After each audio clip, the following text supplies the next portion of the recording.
নুপুরের দাম 1000 টাকা হলেও তার স্থান পায়ে, আর টিপের দাম 1 টাকা হলেও তার স্থান কপালে।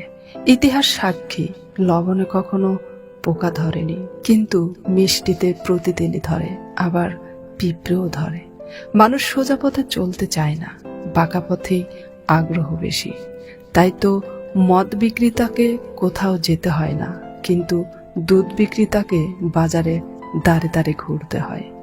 আমরা সর্বদা দুধ বিক্রেতাকে বলে থাকি, দুধে জল মিশান নেই তো, আর মানুষ মদে জল মিশিয়ে খায়। আজ অব্দি মানুষকে এতটুকুই চিনলাম। কচু পাতা দেখেছেন নিশ্চয়ই, উপরে সবুজ আর ভেতরে চুলকানিতে ভরা। ঠিক তেমনি কিছু মানুষ আছে, বাইরে থেকে দেখতে ভীষণ সুন্দর পরিপাটি, কিন্তু ভেতরটা আবর্জনায় ভরা। সাপ দুধ খেয়েও বিষ উগরে দেয়, আর গরু ঘাস খেয়েও দুধ দেয়। সুতরাং দোষটা খাবারে নয়, পার্থক্যটা স্বভাবের। নিজের যোগ্যতা নিয়ে কখনো অহংকার করবেন না। মনে রাখবেন, পাথর কিন্তু নিজের ওজনের জন্যই জলে ডুবে যায়। কি আজব দুনিয়া জানেন?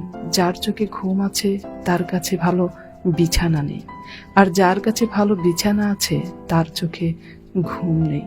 যার মনে দয়া আছে তার কাছে দেওয়ার মতো কিচ্ছু নেই, আর যার কাছে দেওয়ার অনেক কিছু আছে তার দেওয়ার মতো মনটাই নেই।